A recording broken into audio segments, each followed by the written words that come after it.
За баярлалаа. Тэгээд ерөнхийдөө Монгол Улсын их сургууль маань энэ стандартыг нэвтрүүлэх зүйтэй гэдэг тийм манай ректорын ерөнхийдөө амбишн байсан. Тэр амбишныхаа хүрээнд ерөнхийдөө холбогдох одоо судалгаануудыг хийгээд ямар байгууллагуудтай яаж ажиллах вэ гэхээр төрийн өмчийн байгууллага бол ингээд одоо ном журмынхаа дагуу тендерээ зарлаад ингээд хэрэгжүүлээ явуулдаг юм билээ. Тэгэхээр холбогдох байгууллагууд орж ирээд хамтарч ажилласан.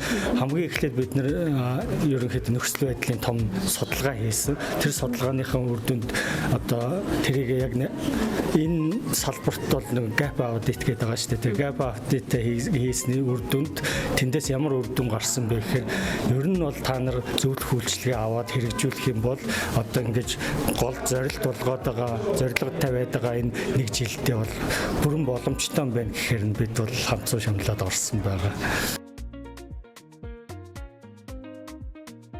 Ерөнхийдөө энэ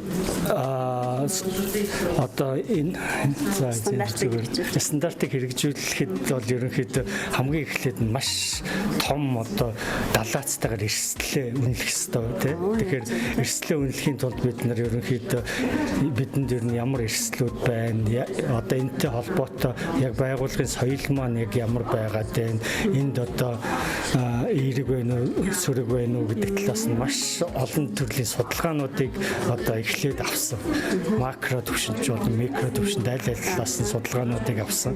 За энэтэйгээ холбоотой яг ерөнхийдөө эхний судалгаануудаас биднэрт нэг том одоо gap үүссэн. Тэр нь болохоор ерөнхийдөө бид нэр оюутнаас сэтгэл ханамжийн судалгаа авдсан байна. За багшаас тэнхмүүд дээр бас авдсан байна.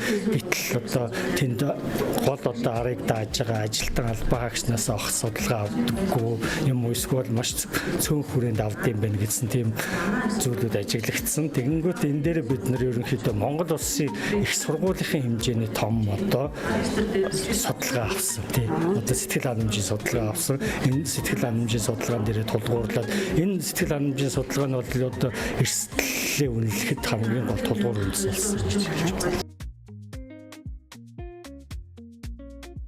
Ерөнхийдөө суралцагчтай чиглэсэн ингээд олон төрлийн ажиллагаануудыг оюутны хөгжлийн газар болон оюутны зөвлөл тэгээ сургуулийн удирдлагууд тэгээ хүний нөөцтэйгээ хамтраад ингээд хэрхэн яаж зохион байгуулах вэ гэдэг төлөвлөгөөнүүдийг гаргасан байгаа.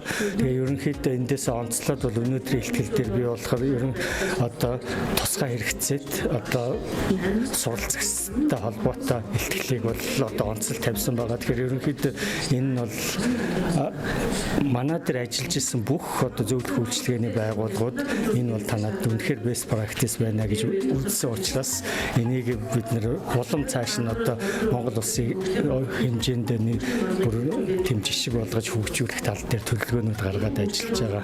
За баярлалаа, танд амжилт хүсье. Баярлалаа. За